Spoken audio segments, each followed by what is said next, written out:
आकाशवाणी भोपाल से प्रस्तुत हैं प्रादेशिक समाचार।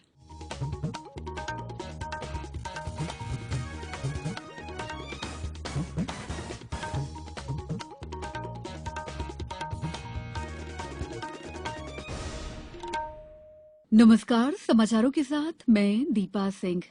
पहले 1 अप्रैल कोरोना संक्रमण के मद्देनजर सभी श्रोताओं से अपील है कि लापरवाही न बरतें, सभी एहतियाती उपायों का पालन करें और 45 साल से अधिक उम्र के जिन लोगों ने कोविड का पहला टीका लगवा लिया है, सही समय पर दूसरा टीका लगवाएं। 3 आसान उपायों का पालन करें और सुरक्षित रहें।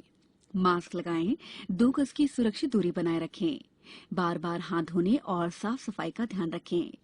अब मुख्य समाचार।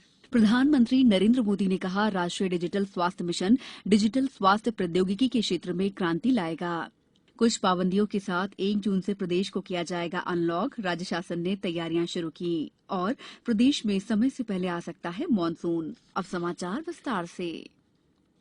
प्रधानमंत्री नरेंद्र मोदी ने राष्ट्रीय डिजिटल स्वास्थ्य मिशन के तहत कामकाज के विस्तार के लिए तेजी से कदम उठाने के निर्देश दिए हैं। श्री मोदी ने कहा है कि राष्ट्रीय डिजिटल स्वास्थ्य मिशन बड़ी संख्या में स्वास्थ्य सेवाएं सुलभ कराने के जरिए लोगों के जीवन को आसान बनाएगा। मिशन की प्रगति की समीक्षा के लिए एक उच्च स्तरीय बैठक की अध्यक्षता करते हुए प्रधानमंत्री ने कहा कि नागरिकों के लिए नूतन और विविधतापूर्ण सेवाओं के साथ ये मिशन डिजिटल स्वास्थ्य प्रौद्योगिकी के क्षेत्र में क्रांति लाएगा। श्री मोदी ने पिछले वर्ष स्वतंत्रता दिवस के अवसर पर राष्ट्र को संबोधन में राष्ट्रीय डिजिटल स्वास्थ्य मिशन के शुभारंभ की घोषणा की थी। तब से डिजिटल मॉड्यूल और रजिस्ट्री विकसित की गई है और 6 केंद्र शासित प्रदेशों में ये मिशन चलाया जा रहा है। अब तक लगभग 11,90,000 स्वास्थ्य पहचान पत्र बनाए गए हैं और इस मंच पर 3,106 डॉक्टरों और 1,490 स्वास्थ्य केंद्रों का पंजीकरण करा दिया गया है। डिजिटल स्वास्थ्य केंद्र के लिए मुक्त और अंतर संचालित आईटी नेटवर्क तैयार किया जा रहा है, जिसे यूनिफाइड हेल्थ इंटरफेस UHI नाम दिया गया है। ये सार्वजनिक और निजी क्षेत्र के समाधान उपलब्ध कराएगा और राष्ट्रीय डिजिटल स्वास्थ्य व्यवस्था के अंग के रूप में काम करेगा। इससे यूजर टेली कंसल्टेशन और प्रयोगशालाओं में जांच जैसी आवश्यक स्वास्थ्य देखभाल सेवाओं की तलाश बुकिंग कर सकेंगे। इस व्यवस्था से सुनिश्चित होगा कि राष्ट्रीय डिजिटल स्वास्थ्य व्यवस्था में केवल सत्यापित स्वास्थ्य देखभाल प्रदाताओं को ही शामिल किया जा सके। इस तरह से स्वास्थ्य देखभाल संबंधी बुनियादी ढांचे और मानव संसाधनों को देश भर में ज्यादा कुशलता और दक्षतापूर्वक भी उपयोग किया जा सकता है। बैठक में यूपीआई ई वाउचर पर भी चर्चा की गई।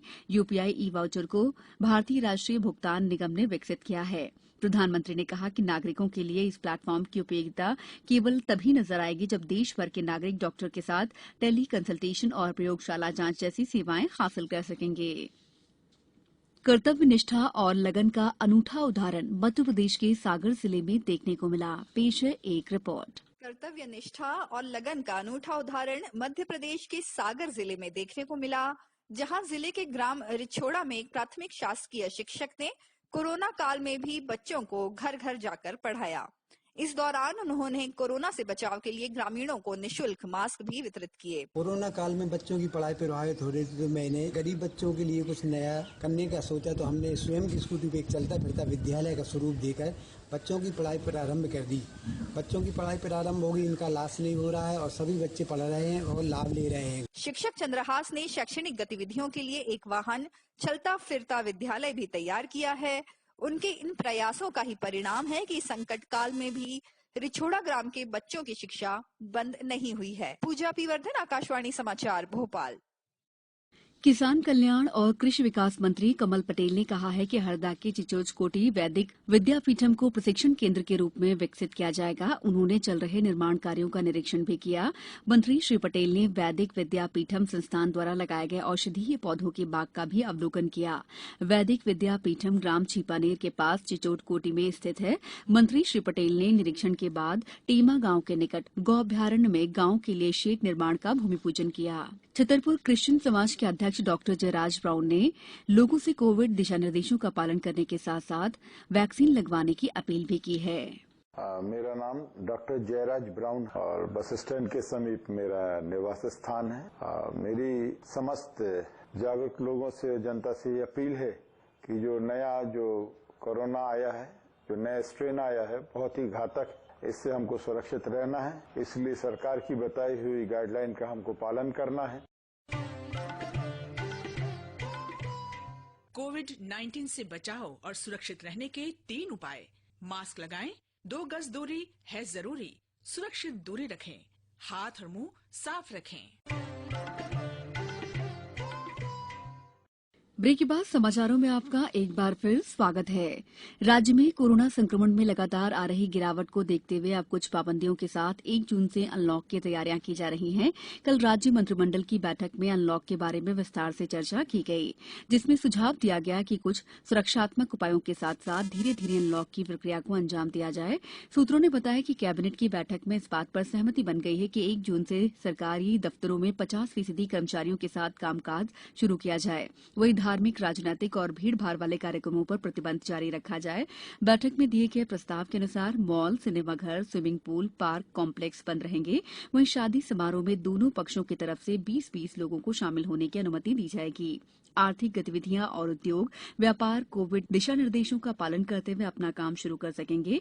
अनलॉक के बारे में 31 मई को होने वाली बैठक में अंतिम फैसला मुख्यमंत्री करेंगे।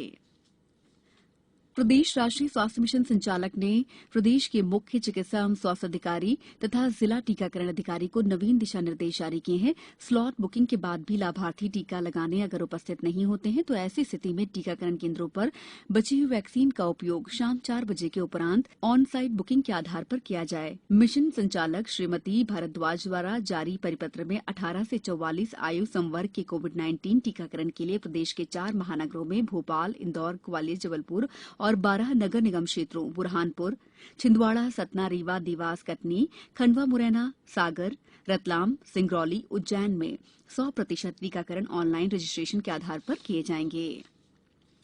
भारत की शीर्ष मुक्केबाज 51 किलोग्राम वर्ग की खिलाड़ी मैरीकॉम ने दुबई में हुए एशियाई मुक्केबाजी प्रतियोगिता के फाइनल में प्रवेश कर लिया है। मौसम विभाग के अनुसार केरल में मानसून 31 मई तक पहुंचने की संभावना है। इसके साथ ही प्रदेश में भी समय से पहले मानसून आने की संभावनाएं बढ़ गई हैं। आमतौर पर राज्य में मानसून जून महीने के पहले पखवाड़े में अपनी दस्तक दे देता है, लेकिन इस बार प्रदेश में भी समय से पहले मानसून आने की संभावनाएं दिखाई देने लगी हैं। मौसम वैज्ञानिकों के अनुसार मानसून के लिए अनुकूल हवाओं का चलना प्रदेश में शुरू हो गया है। अब हवाओं की दिशा उत्तर पश्चिम से दक्षिण पश्चिम की ओर होने लगी है। अब कुछ समाचार संक्षेप में। प्रधानमंत्री नरेंद्र मोदी चक्रवात यास के प्रभाव का जायजा लेने के लिए आज ओडिशा और पश्चिम बंगाल का दौरा करेंगे। वित्त मंत्री निर्मला सीतारमण आज नई दिल्ली में वीडियो कॉन्फ्रेंस के जरिए जीएसटी परिषद की 43वीं बैठक की अध्यक्षता करेंगी। वित्त राज्य मंत्री अनुराग ठाकुर भी बैठक में हिस्सा लेंगे। रक्षा मंत्री राजनाथ सिंह ने कल services e health assistance and tele consultation OPD portal launch किया है। ये पोर्टल सशस्त्र बलों को टेली मेडिसिन सेवाएं देगा। अंत में मुख्य समाचार एक बार फिर।